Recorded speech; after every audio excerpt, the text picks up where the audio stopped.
नमस्कार मित्रों, आज हम लोग अपने लाभ हानि के अगले चैप्टर पर या अगली सीरीज पर बढ़ते हैं। पिछली क्लासों में आप लोगों ने लाभ हानि के सिंपल प्रश्न देखे थे। हमें लाभ हानि का प्रतिशत निकालने के लिए सिंपल क्वेश्चनों पर आपको चर्चा की गई थी, लेकिन उसके बाद हमने आपको बताया था कि लाभ हानि का प्रतिशत लाभ निकालने के लिए आपको केवल क्रय मूल्य और विक्रय मूल्य का अंतर ज्ञात करना होता है। यदि हमें अंतर ज्ञात हो जाए तो हम लोग जो है इस प्रश्न को आसानी से हल कर सकते हैं। और पिछली बार केवल आपको एक साधारण सवाल, मतलब एक ही चर दिया गया था, जैसे 6 वस्तुओं का विक्रय मूल्य इतनी वस्तुओं के क्रय मूल्य के बराबर है तो प्रतिशत लाभ हानि ज्ञात कीजिए। लेकिन इसमें जो है दर दिया गया है। देखिए, जैसे श्याम ने कुछ संतरे 5 रुपये में 6 की दर से खरीद कर 3 रुपये में 4 की दर से बेच दिए। प्रतिशत लाभ या हानि ज्ञात कीजिए। अब यहाँ पे आपको दो हैं, 5 रुपये में 6 और 3 रुपये में 4। अब यहाँ पर आपको क्रय मूल्य और विक्रय मूल्य का अनुपात निकालने के लिए सबसे पहले हमें एक वस्तु का क्रय मूल्य या विक्रय मूल्य मालूम होना चाहिए। क्योंकि पहले खरीद रहा है तो पहले ही उसको हम ज्ञात करेंगे क्रय मूल्य। आप ध्यान दीजिए, क्रय मूल्य मतलब है कि 5 रुपये में 6, 5 रुपये में संतरे हैं 6, तो 1 रुपये में संतरे आएंगे 6/5।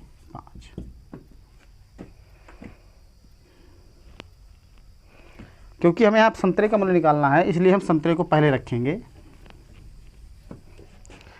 हमें संतरे के क्रय मूल्य और विक्रय मूल्य में अनुपात निकालना है, इसलिए हम संतरे को पहले रखेंगे। अर्थात 6 संतरों का क्रय मूल्य बराबर होता है 5 रुपया दिया गया है। 6 संतरों का क्रय मूल्य 5 रुपया है।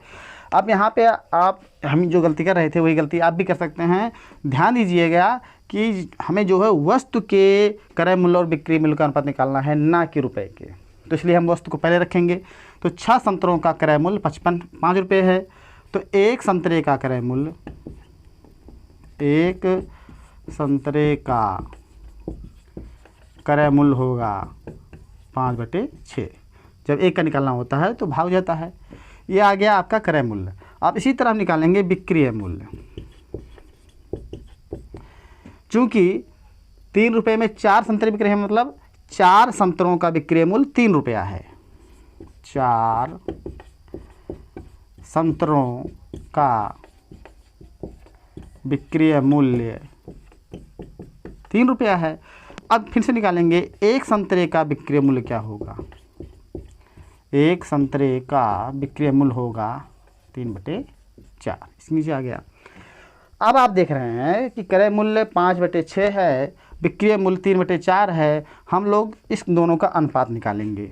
अर्थात क्रय मूल्य बटे विक्रय मूल्य बराबर, क्रय मूल्य है हमारा 5/6 और बटे विक्रय मूल्य है 3/4।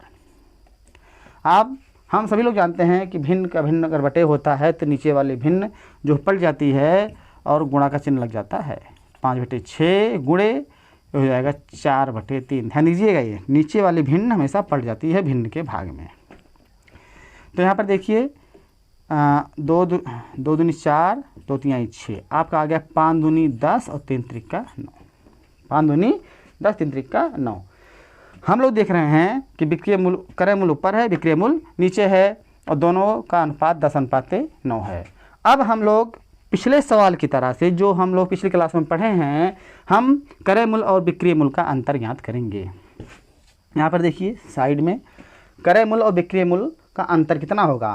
क्रय मूल्य 10 और विक्रय मूल्य 9, तो अंतर आ रहा है आपका 10 ऋण 9, मतलब इनके अनुपात का अंतर कितना है, 1 है। पिछली क्लासों में आपको अंतर निकालना बताया गया है। यहाँ पर देखते हैं अंतर 1 आ गया। चूँकि आप देख रहे हैं क्रय मूल्य का अनुपात 10 और विक्रय मूल्य का अनुपात 9 है, अर्थात विक्रय मूल्य कम आ रहा है, इसलिए यहाँ पर आपको ये दर्शाता है कि हानि हुई है। क्रय मूल्य ज़्यादा है, विक्रय मूल्य कम है, इसलिए हानि हुई है। तो हम लोग निकालेंगे हानि प्रतिशत। क्या निकालेंगे? हानि प्रतिशत निकालेंगे। और बताया गया हानि प्रतिशत बराबर अंतर गुणे 100 बटे क्रय मूल्य।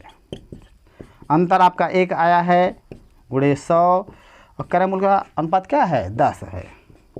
तो 0 कट गया, 10 × 10, अर्थात आपको 10% की हानि या श्याम को 10% की हानि इस व्यापार में हुई है। इसी तरह के प्रश्न जो है आजकल जो है क्लास में एग्जाम में आ रहे हैं। थोड़ा सा अगर आप अभ्यास बराबर बनाए रहेंगे तो इन तरह के प्रश्नों को हल करने में कोई दिक्कत नहीं होती है। अब सीधे हमको तो ये सब लिखना नहीं है पेपर में, सीधे 6 संतरों का क्रय मूल्य 5 हो गया तो तुरंत उसका 1 का निकालेंगे, फिर निकालेंगे विक्रय मूल्य 1 का और दोनों का अंतर निकालने के बाद तुरंत इसको हल कर देंगे।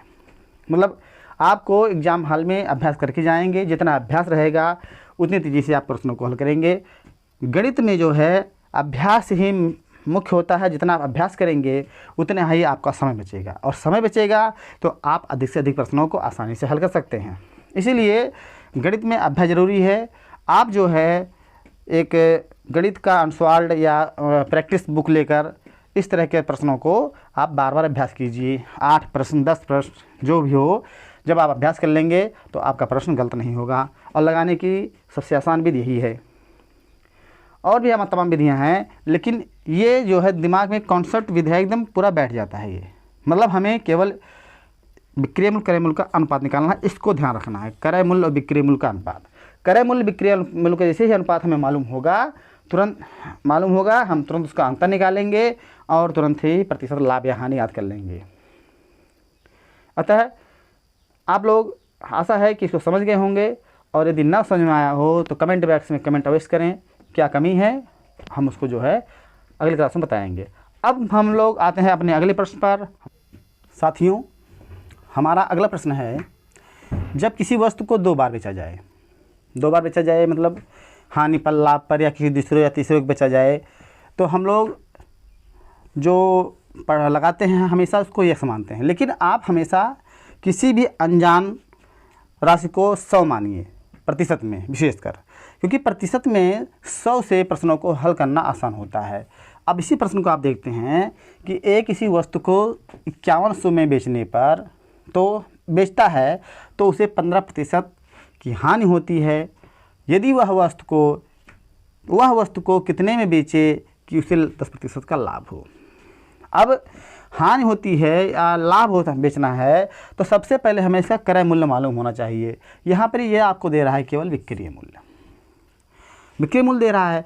अब आपको तो क्रय मूल्य मालूम नहीं है, इसलिए हम इसको 100 के सापेक्ष लगाते हैं। माना क्रय मूल्य 100 है। देखिए, प्रतिशत की लाभ हानि में लगभग हम 100 मानने का प्रयास करेंगे। जब 100 से ना सवाल में बैठता हो या कोई दिक्कत होती हो, तब जो है हम इसको लेते हैं। 100 से मानने से सवाल को हल करने में आसानी होती है, क्योंकि देखिए हमने वस्तु का क्रय मूल्य 100 रुपये मान लिया है। अब कह रहा है 15% की हानि होती है, मतलब ये वस्तु जो है 100 में खरीदी गई है और यदि 15% की उसको हानि हो रही है तो हानि उसकी हो जाएगी 15 रुपये की, क्योंकि 100 का 15% 15 ही होगा। तो वस्तु कितने बिकेगी? उसका विक्रय मूल्य आपका आ जाएगा 85 रुपये। 85 रुपये, मतलब ये आपको हल नहीं करना है। यदि आप इसको यक्स मानते तो यक्स का 15%, फिर उसको निकालने के बाद उसको एक्स में से घटाते हैं, फिर वो आपका जो है समय काफ़ी लंबा ले जाएगा। इसलिए हम इसको 100 मान कर ही तुरंत हल करने का प्रयास करते हैं। जब 100 मानेंगे तो आपको ये सब गणनाएँ केवल दिमाग से कर लेनी है, आपको बोर्ड पर लगाना ही नहीं। जैसे क्रय मूल्य 100 रुपया है तो इसका हानि हुई है 15% की, मतलब 100 का 15% 15 होता है। तो जब 15 रुपये की हानि हो गई तो उसका विक्रय मूल्य कितना होगा? 85 रुपये। अब ये कह रहा है कि 15% बेचा गया है तो 5100 रुपये विक्रय मूल्य है। तो देखिए कैसे समझाते हैं। जब वस्तु 85 रुपये में बेची गई, 85 रुपये में बेची गई तो क्रय मूल्य आपका है 100 रुपया। मान लीजिए वस्तु को अगर 1 में बेचते तो क्रय मूल्य आपका होता 100/85। ये फार्मूला आपको हर जगह काम करेगा, 100 वाला।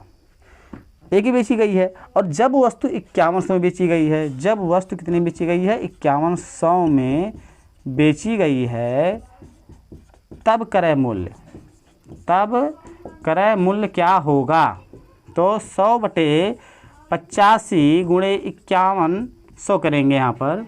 अब देखिए 17 पंचे 85, 17 तिया 51, 0 0 3, फिर देखिए 5 काटेंगे इसको, 5 10 0 0, तो 3 दूनी 6,000 रुपये इसका क्रय मूल्य वस्तु का आ गया है। वस्तु का क्रय मूल्य कितना आ गया? 6,000 रुपये आ गया है। अब कह रहा है कि वस्तु को कितने में बेचा जाए, क्योंकि हमें क्रय मूल्य मालूम हो चुका है, और जब क्रय मूल्य मालूम हो गया है तो आप आराम से इसको जो है लाभ इसका या जितने में इस वस्तु बेची गई निकाल सकते हैं। अब कह रहा है लाभ 10% लेना है, तो अब वस्तु कितने बिकेगी?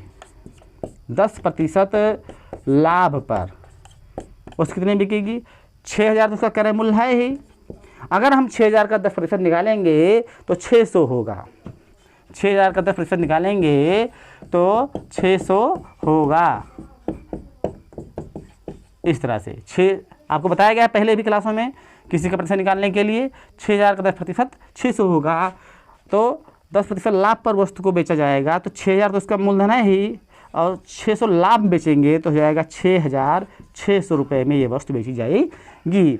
अर्थात वस्तु को हमें 6,600 में बेचना पड़ेगा, और यही आपका उत्तर हो जाएगा। इस तरह हम लोग देखते हैं कि 100 के सापेक्ष वस्तुओं का मूल्य मानने पर गणना करने में आसानी होती है, और जब हम x को मानते हैं तो गणना करने में आसानी नहीं होती है। अतः आप लोग जो है विशेष रूप से ध्यान दीजिए कि इस तरह के प्रश्नों को 100 मानकर लगाने का प्रयास करें।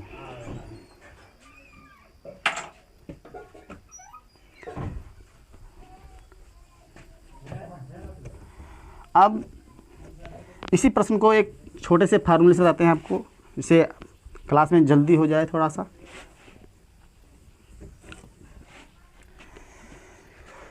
अब ये तो आपका मेथड हो गया। देखिए यदि प्रतिशत कितना होता है 100, प्रतिशत कितना होता है 100, जब वस्तु को 15% हानि बेचा गया, मतलब वस्तु को उसके मूल्य के 85% पर बेचा गया, तो उसका मूल्य कितना है 5100।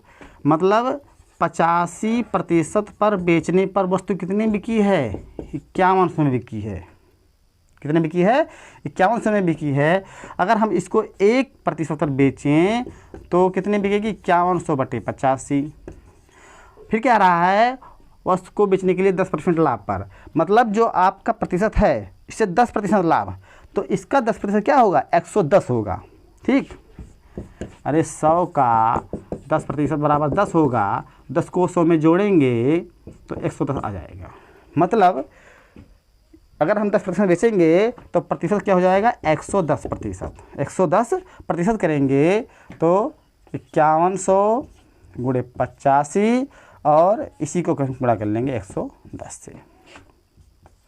ठीक, अब देखिए फिर से 17 पंचे 85, 17 तिया 51, 0 0, 5 से काट देंगे, 5 दूनी 10, 5 दूनी 10, दोनों गुणा करेंगे, 3 से गुणा कर लिए, 3 दूनी 6 और 3 दूनी 6 और 2 शून्य बढ़ गया, 6600 रुपये। ये है इसका 60 तरीका। लेकिन ये आपको तभी आएगा जब आप जो हमने मेथड बताया है पिछले इसमें, जब आप उसको बार बार अभ्यास करेंगे तब। इसी देखिए हम प्रतिशत 100 मान लिए, चूँकि वस्तु 15% हानि बेची गई है, अर्थात 85% बेची गई है। 85% बराबर है 5100 के, तो 1% मान लीजिए बराबर होगा 5100/85 के। चूँकि वस्तु को बेचना हमें 110% पर, तो 110% कितना होगा? 6600, मतलब कि 6600 रुपया। इसी तरह के अगले प्रश्नों पर हम लोग आगे क्लास में चर्चा करेंगे। अतः आप लोग हमारे साथ बने रहिए और हमारी अगली क्लासों को देखिए। प्रतिशत में आपका कोई भी प्रश्न गलत नहीं होगा, ये हमारा वादा है आपसे। आप हमारी क्लास से जुड़े रहें। धन्यवाद, नमस्कार।